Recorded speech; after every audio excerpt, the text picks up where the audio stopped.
físico de manga, mayormente porque después de ser presentado como un contenido para el club de fans de Toriyama,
¿Cómo puede una canción, que suena como una canción de cuna, estar hablando del deseo de desaparecer?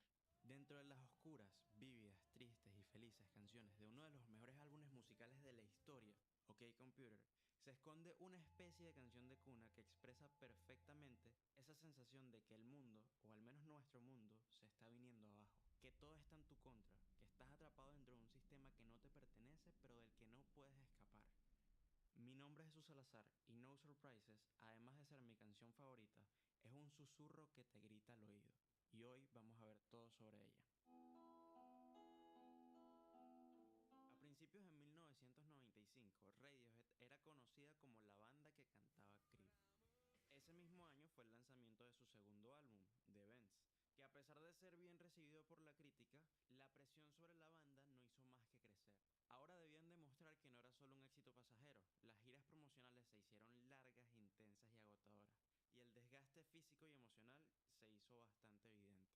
Tom York, el vocalista y el principal compositor de la banda, expresó su descontento con la industria musical y cómo la necesidad constante de cumplir con las expectativas externas puede eliminar el arte de la música, transformándola solo en un producto. A tal nivel que durante muchísimos años dejaron de tocar Creep en sus giras y cuando las tocaban con rabia, cosa que obviamente no fue recibida bien por las críticas ni por sus fans que iban a los conciertos a escuchar Creep. Pero bueno, me estoy desviando.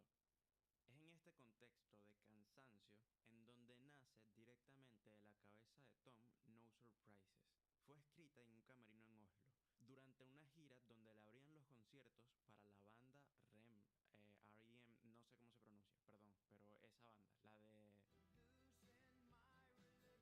Como dato curioso, fue ahí mismo donde Tom le mostró la letra tanto a sus compañeros de banda como a los de REM, y a todos les encantó la melodía. Pero la letra, bueno, sí era un poquito distinta.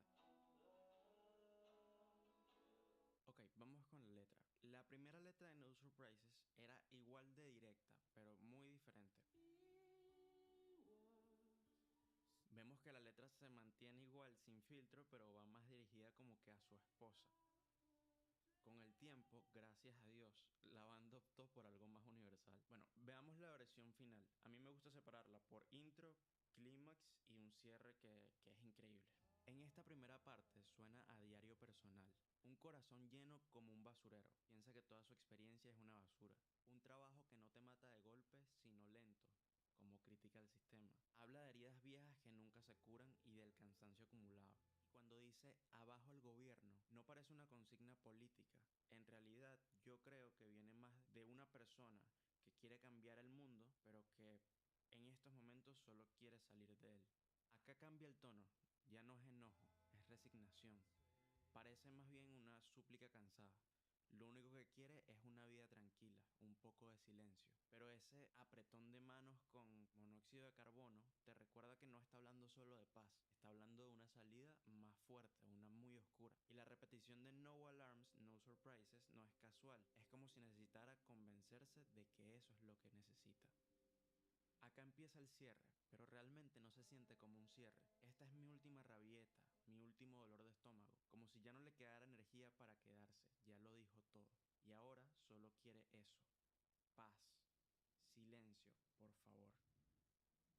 Y esta última parte es un grito, silencioso pero desesperado. La imagen de la casita linda con su jardín suena falsa, como un decorado de cartón. Y justo después empieza a repetir, sácame de acá, por favor.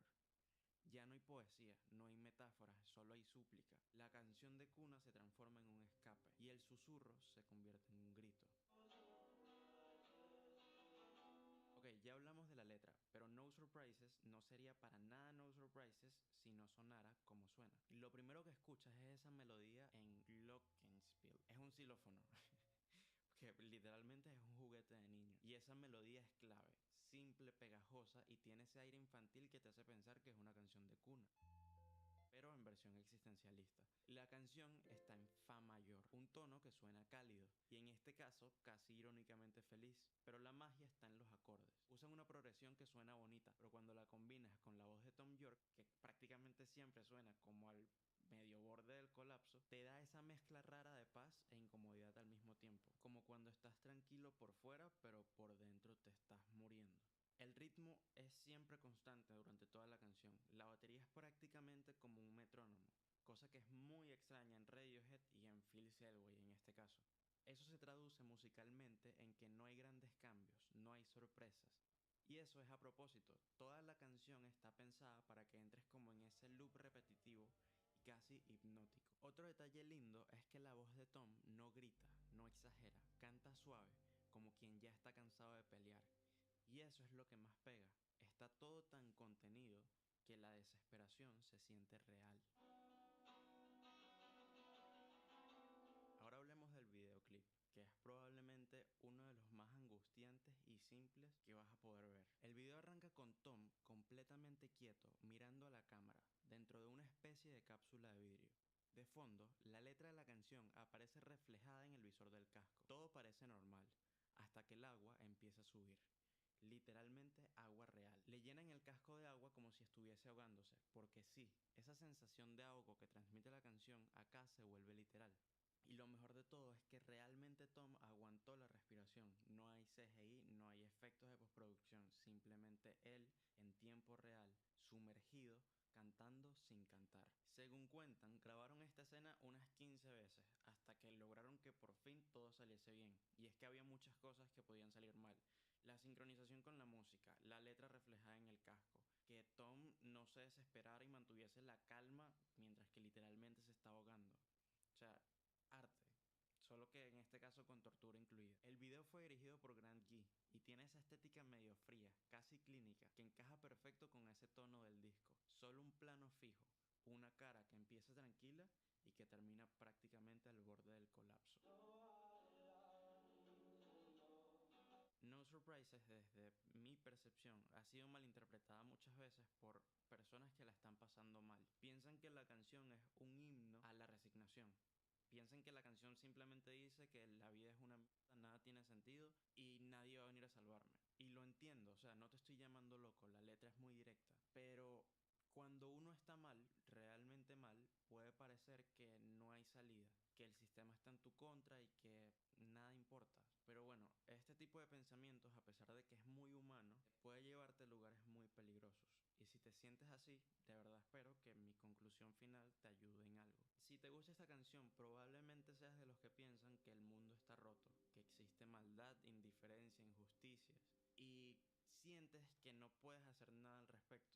Y te voy a ser sincero, yo creo que tienes razón.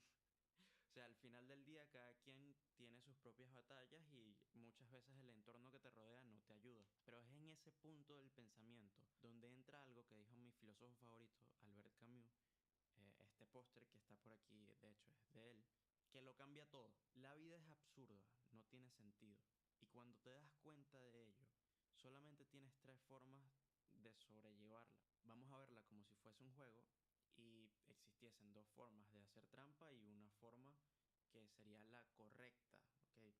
Esto es muy filosófico, no es único y ni universal. Pero bueno, las primeras dos partes que en teoría son trampa son la autodesvivisión física, que es la opción más dura. Nunca debería de ser una opción. Y por favor, si estás pensando mucho en esta opción, busca ayuda, habla con alguien. A veces solamente necesitamos desahogarnos con un amigo, con una persona, con nuestros padres. Ve a un psicólogo. Existen líneas de atención gratis que aseguraré de poner en la descripción. La segunda forma de hacer trampa es la autodesvivisión filosófica, que al menos en este caso de la canción sería seguir viviendo pero apagados. O sea, fingir que todo está bien por fuera, pero por dentro estar muriéndonos. En general, convencerse de lo que sea con tal de no mirar la realidad, de no mirar al vacío.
Esta sí.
Tengo el corazón bohemio, libre como el viento. Alma gitana, quiero ser el bandolero que robe tu sueño. Cada mañana quédate, quédate, siempre junto a mí. Un día tú comprenderás.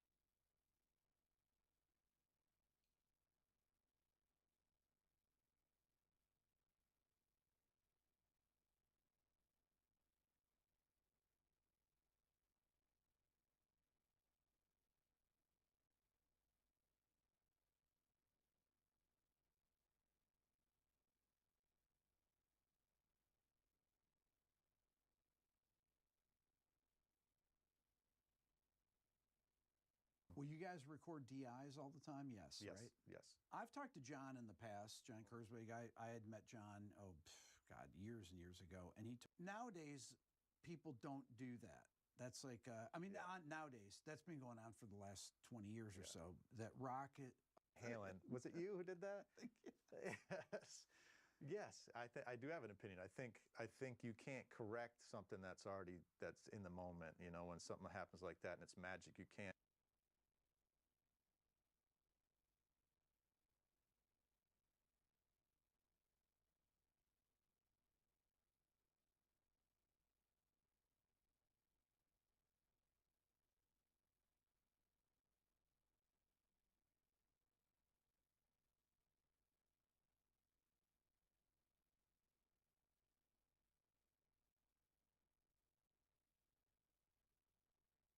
I've been getting this question a lot, but I don't do character stuff. I don't do a lot of that can deform properly with playing you.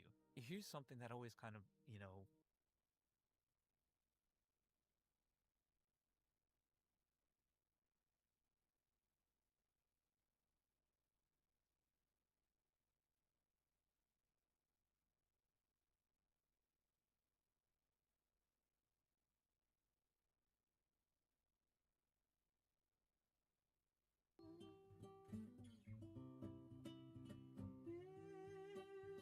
You know, the first song, Everything's the Right Place, not a guitar. The second song, Kid A, not a guitar. The third song, That's not.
Washington, D.C., 2000.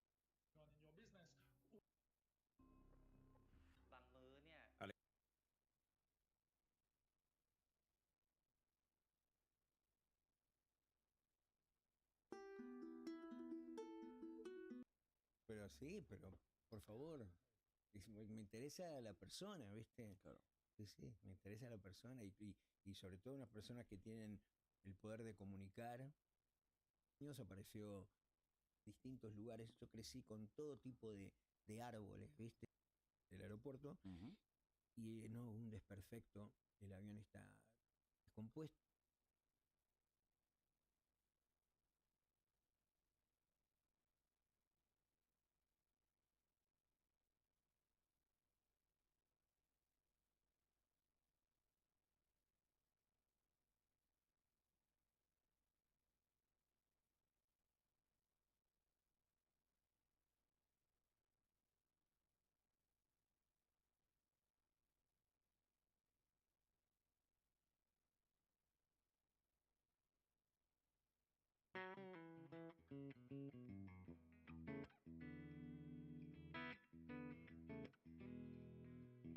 Bueno, yo obviamente al ser fanático de muchas bandas de acá, de Estados Unidos, era como siempre el sueño de ir y verlas en vivo y, y el sueño por ahí de conocerlos, por ahí saludarlos.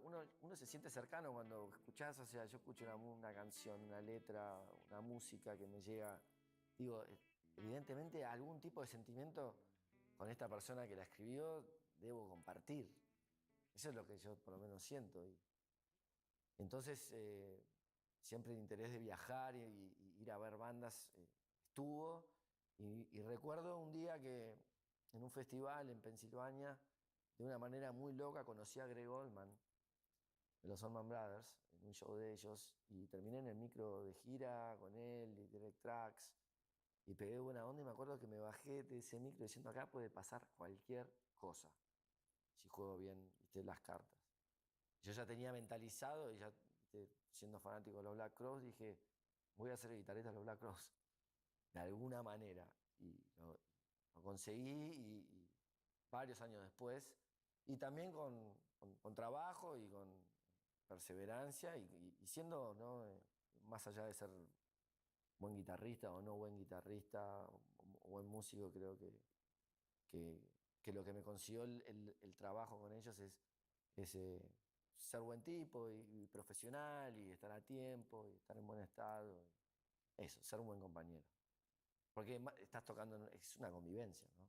Estás de gira como matrimonio. Y yo la verdad que todavía no lo puedo creer, o sea, parece de película el hecho de que alguien de Argentina pueda llegar a una banda de afuera sin haber sido alguien que por ahí se vino a vivir acá de chico, ¿viste? Yo sé que, por ejemplo, está Paz Lechantín tocando con los Pixies o hay algunos argentinos que están tocando con bandas de acá, pero nadie que haya llegado de grande, ¿no? Por decirlo de alguna manera. El proceso fue, yo diría, una manifestación más que un proceso. Fue como, realmente yo fui un fanático de esa banda toda mi vida y fui dando todos los pasos que fueron empezar a tocar la guitarra, porque vi Encrucijada y me encantó, y Ray Cooder, me compré el disco y empecé a tocar con mi hermano, empecé clases con Miguel Vilanova en Buenos Aires y armé mi banda, después pasé a otra banda de otros amigos, después empecé a tocar con mi padre, pasé a tocar con Papo en riff después, y creo que todo eso fue lo que me fue formando, ¿no? Como músico, como profesional, para después cuando me llegó la oportunidad estar preparado, obviamente. El Twitter fue el mensaje con el que Rich Robinson se comunicó conmigo, pero fue un video en YouTube y un question and answer en Facebook que él estaba haciendo. O sea que las redes ahí, viste, o sea que para mí son un arma de doble filo. Ese es el lado bueno que tienen, ¿no? Porque si te pones a pensar en los 90 hubiese sido imposible llegar a donde llegué de la manera que llegué, que fue por un video. Rich Robinson estaba haciendo un question and answer en Facebook, yo puse un comentario, una pregunta, un link a un video en YouTube, que yo estaba tocando una canción suya, Y 8 meses después estaba andando por la calle y me llegó un mensaje de Twitter diciéndome que le gustaba cómo tocaba. Y así después lo conocí personalmente, pegué muy buena onda y toqué con él primero 2 años en su banda solista. Y después cuando se reunieron los Crows y fui, lo conocí a Chris y pegué la mejor onda con Chris. Estoy acá y disfrutándolo mucho. Aparte, porque yo audicioné con otros 4 o 5 guitarristas más, que eran todos de acá, de Estados Unidos. Entonces, yo creo que para cualquiera de los otros guitarristas hubiese sido un gran trabajo, porque tocar con los Lacros es un great gig, o no sé cómo se diría, pero para mí era el sueño de mi vida. Entonces, ellos se dieron cuenta de eso. Rich ya lo sabía, Chris se dio cuenta de eso. Y entonces, cuando me dijeron que yo había quedado, le dije, vas a tener el tipo más feliz del mundo girando con vos, al lado tuyo. Y disfruto cada segundo y él se da cuenta, entonces me lo hace saber y está contento y me dice cosas muy lindas de mi entrada en los Black Crowes. Y como dijiste vos, cuando fuimos a Argentina, no podían creer el show y la gente. Y encima el avión se había quedado varado en Brasil, no teníamos equipo, no teníamos nada, tuvimos que ir a salir a buscar todo. Por suerte pasó en Argentina porque yo tenía mis guitarras y mi equipo, pero conseguí que un amigo les preste varias custom shop, incluida la Greenie, a Rich, y equipos, y ropa, y botas, y todo, hubo que salir a buscar todo, y creo que eso fue un show épico, y ellos lo sienten igual. Y como decís vos también, de repente Chris está tomando Fernet con Boca, y Chipollé está jugando a Boca, y voy a tu cuarto a verlo. Estábamos en el cuarto de mi computadora viendo un partido de Boca de Copa Libertadores. Así que hay como un encanto que a veces llevan los argentinos, que es distinto a cualquier otra cosa u otro músico que ellos hayan conocido.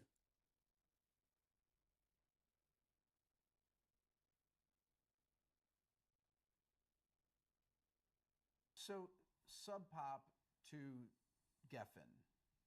Who was the guy that signed you there? How did Nirvana get signed? It was Sub Pop wanted to have a deal with a major label, so they would just be for distribution. Is that why? Something like that. And we were thinking to ourselves, well, maybe we should just get our own deal instead of going through Sub Pop to a major label.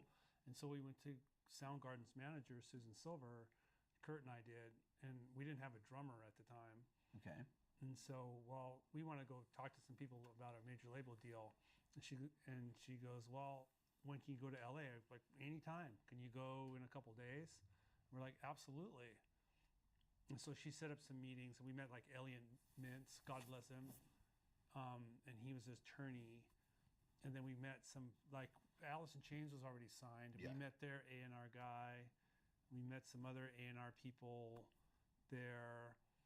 And then we just we drove nonstop, Kurt and I, in this van, and we went to we got tired somewhere in the San Joaquin Valley. That's a long drive to LA from here, right? We slept in a parking lot. 20 hours. 20 hours. Yeah, totally. So we slept in this parking lot and woke up, and then we found this I think Saharan Inn on the Sunset Boulevard or something. We found a motel there, and then we went to our meetings. And what was that like? Nobody was really impressed with us. I don't think we really had the looks or anything. Like we were just kind of shaggy or whatever. Nobody was really ever like, well. Yeah, Seattle, whatever. He was this weird tall guy, I don't know. I was pushing the guys at our labels. Like, you gotta talk to them. They were just like, they're amazing. Hey, they were nice. Nice to meet you. Yeah, here's Alice in Chains' new record. Oh, Facelift. Oh yeah, we know that record. They're great. And then we drove north and go. Let's go see Buzz and Dale in San Francisco. And we go, and we're. Was that when they lived next to Anton LaVey's 2 blocks house? away? Yeah. He was there. And it was Lori Black's house. It was Lori Black's mom's house. I know Buzz lived there. Next to Anton LaVey, about 2 blocks away. This weird house was down the street. So we'd go there, and then we found another motel to stay in. And Buzz is like, Scream is playing in North Beach. You guys should go see Scream. Like, yeah, we got nothing else to do. Let's go see this band. And we go watch this band, and they're amazing. And there's God, that drummer is amazing. What's his name? Dave Grohl. And so we met, introduced, hi Dave, how are you? And whatever. Hi, it's Pete and Franz, and Skeeter was their bass player. And then we said, hi, whatever. And then we drove up 101. We went home and just, drove home. And then we got a call from Buzz that the Scream had gone to Los Angeles, and it was Pete and it was sister Pete and Franz and Stahl. Their sister was like a dancer, like stripper, I guess, whatever. And they were staying in her house, and that the landlord took the door off the house because the rent was in arrears or something. So there's no front door on this house, like in the San Fernando Valley. And then Skeeter quit. Okay. And so Dave was just like stuck in LA. And then I talked to him on the phone. I was like, well, Buzz is like, you should call Dave. And I talked to Dave, and Dave wants to get out of there. There's nothing going on. I go, well, come to Tacoma. We got this place in Tacoma. And so he came up, and we went to the airport. So he drove up from there. They made drum cases he made it out of like 2x4s and plywood for the plane. It was like on a commercial flight. Oh my God. And then we picked him up at the Seattle airport, and the next night we started playing, and I was like, this is really good. Then the other night we played another night. I don't know, but it all came together, and he just never left. And he moved in with Kurt in that apartment on Pear Street. Pear Street, right? Yeah. What a disaster that place was. You guys ever going to clean this place? Now, were those guys working jobs? They must have been, right, at the time, or no? Or did you make enough money from playing? I think we were making enough money for playing, and like rent was like maybe $300 a month. It was that kind of thing, and like couch surfing. They didn't have any cars, so there was like no insurance. I had 2 vans. Okay. And then I wasn't really. I worked at this temporary place that you'd go in this office, and they'd send you to I would work at a sheet metal factory or painting. So I had some money, and then I found that rehearsal space in Tacoma, and then we got a car. This lady gave me this Datsun, and so I gave it to them because it had good license plates or something like that, but so they could drive it back and forth to Tacoma. And then we just would play every night. We wouldn't really. That's all we would do is we would just play and rehearse as much as possible. Oh, then we met John Silva, and then John Silva said, "I want to manage you." I'm like, "Great!" And he was working at this management company, Gold Mountain. And then John would call and like, "Oh, what are you guys doing?" He goes, "Well, we're leaving for rehearsal in 5 minutes." And he'd be like, "Oh, good," and like hang up the phone, like basically go to rehearsal. That's what he wanted to hear. You guys are not screwing around. You're playing a lot. And we would play. And then we had then we got wined and dined, and we went to New York, and we went to California. And were you playing showcases at all these places? Or we played one showcase at was it the Roxy, one of those places? And my bass broke, and I only had one bass. Was it a convention? We were not. No, it was. Well, we concrete marketing. It was just CMJ? a place. No, well, we played CMJ one time. That's where we met Kim from Kim White? From Sonic Youth. Kim Gordon. Oh, Kim Gordon. We met Kim Gordon. And then she was a champion for us at Geffen. And and Steve Fisk. Because Pell Mell was at Geffen, and he produced an early work of yours. We might as well do Geffen, and Sonic Youth were on Geffen, so that was cool enough for us. Might as well do Geffen. And because they were all the same deals. It was like $250,000, you get 16%. And we thought we were going to get $250,000, like we were going to have like paper grocery bags with cash. we thought we were just going to have. What are we going to do with all this cash? We're going to have all this money. Then it was just like, oh, you got to pay commissions, you got to pay your attorneys, you got to pay your taxes. There's a name that is missing from the Geffen story, and you going there. And oh God, his name's Ray. Farrell. Ray Farrell, who was at SST. So we were on SST. And then he moved over to Geffen. Yes. So we were on SST. Sonic Youth was on SST. Pell Mell, Steve Fisk was a keyboardist and producer. He produced an early Soundgarden record for the FOP single EP, and he produced a Nirvana record. I can't remember. Was it an EP or 10-inch? Oh yeah, he did. Yeah, the 2 songs on the Blue EP. Yeah. So he produced the early Soundgarden Nirvana. he's in this band Pell Mell that ended up being on some of the Because classic he does sound instrumental collages stuff. too. Yeah. And so this instrumental stuff was reissued on SST, and then Ray that's right. Farrell leaves SST, goes to Geffen, and Right. brings Sonic.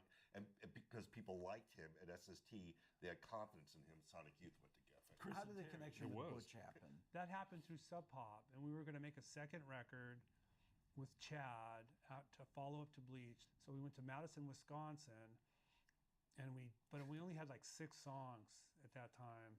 So we drove all the way to Madison from like Tacoma, and then we slept on the side of the road in Montana. Like it's the same thing. Like as we one just, does.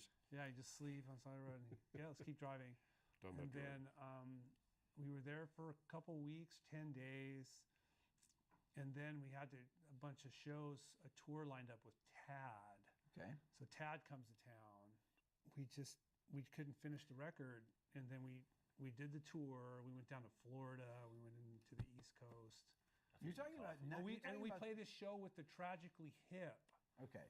in downtown Madison with like maybe 10 people there. Did you ever play OK's That would be the place, I'm sure. in Madison? OK's Corral. Yeah.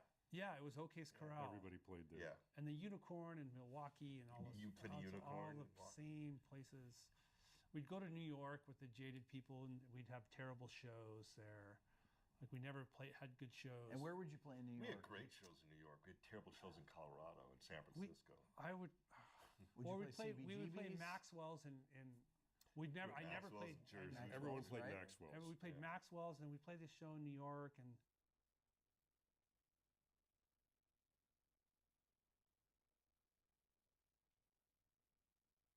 Did you guys ever talk about that though? You do these songs in 5 and 7 and Well, that's so damn catchy, but yeah, you can't dance to it. You can't pogo to it. You can't. I mean, you could. I mean, I'm just kind of sure. turns around every other Yeah. phrase. And so, all the time, I mean, that song would get everyone jumping up and down, out of sync, and then they just stop. They kind of sit there and watch. But that was a gigantic We weren't trying record. to be dicks. It just, we're just drawn that It's way. the curse of the prime numbers. So then, Down on the Upside after this. it's such a great record. I love that record. I wish I would have enjoyed. There's the whole Supernova was huge, but never. I don't think really ever really enjoyed that. In We what enjoyed way? the record. In what way? You know, it entered at number 1, which is a big deal, and I didn't care. And then we were on the cover of Rolling Stone, and I didn't care. We were on tour, and I remember a manager came out to tell us that, hey, record's coming out. Rolling Stone wants to put you on the cover. Like, okay, cool. I mean, I liked it, but there's other shit that happened. Like, I think a week after the record came out, we lost Kurt. I had a domestic, situation, a long-term relationship come apart during some of the recording, and then solidified around just after we lost Kurt, and so it was kind of weird. So it was a professional high and a personal weirdness, and I don't think I ever fully appreciated where we were at then because I was preoccupied with just other negativity and bleakness and darkness, and I regret it because it was such a successful record for us, and I love the songs, love the record. It's just that Burden in My Hand. Wow. Oh my God. Why didn't that win like a Grammy for best vocal performance? Because I know it's unbelievable. I remember thinking it that year, like I don't think it got nominated. I didn't get. I'd like to take a second to talk to you about this channel. This is actually Rick Beato too. I've had it since the beginning of my main channel, and many of you are not subscribed. As a matter of fact, 87% of the people that watch this channel regularly are not subscribed. So I encourage you to hit the subscribe button on this channel and on my main channel. This will help me get even more of my dream guests and help continue to grow both channels. Thank you. Well, this is interesting. Both of you have this massive, unimaginable career high, yet there's not this enjoyment. There's all these other things around there's it. enjoyment.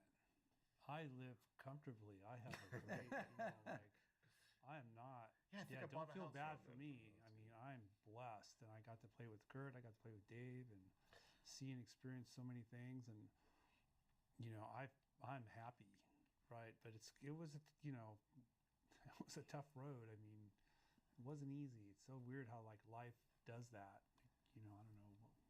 I'm just It's like, yeah. I just wish I'd smiled more then. That's what I'm saying. It's like it was there's the consequence of that was great professionally. We'd achieved so much. There was financial benefits. I just wish at the time, I enjoy it now. I wish I enjoyed it then. Looking back on it, though, I asked you this yesterday. Does it seem like another lifetime ago? Yeah, it does. Or the best part is like, 'cause I go out, people recognize me, like, oh my God, you're Chris, right? Like, yeah, hi, how are you? Can I take your picture? Like, okay, and like selfie time. Where do you want to take it?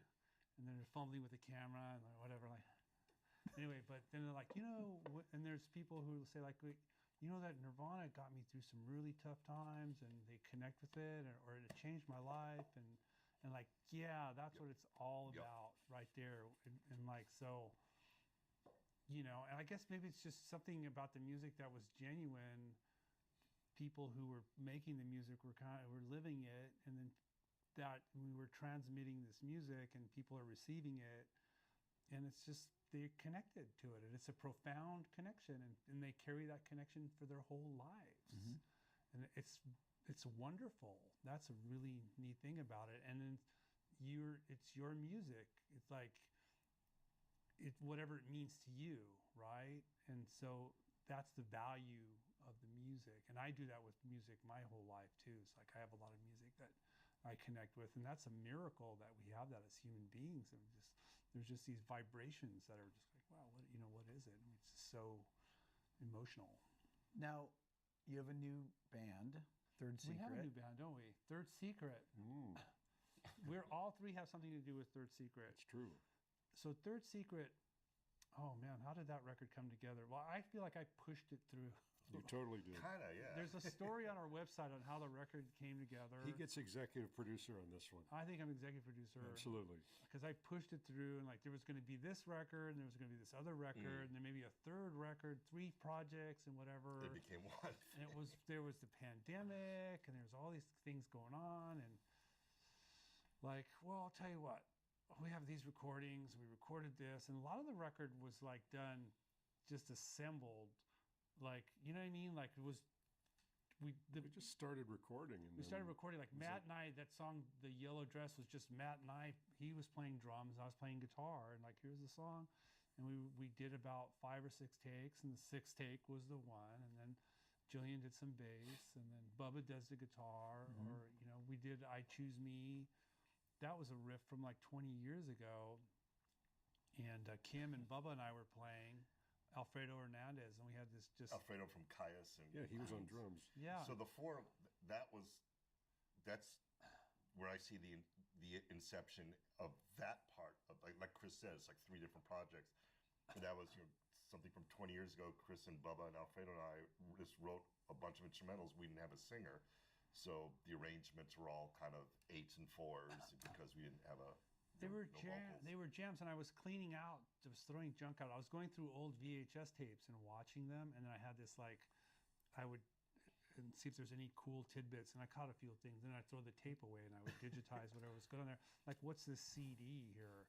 Jams 2001. Then you start emailing them. And I sent him, listen to this jams. Yeah, I remember those. Yeah, wow, remember these jams? And then like, so Jillian and I are doing like, I've been holed up at my place, and I'm just playing all this like finger style guitar with these tunings, and just playing all the time, every day, and just got the finger picks on, and came up with these songs. Jillian and I were writing songs, and I'm like, Jillian, here's this demo that Kim and I and Bubba did, and why don't you do some vocals? And that's like, I Choose Me.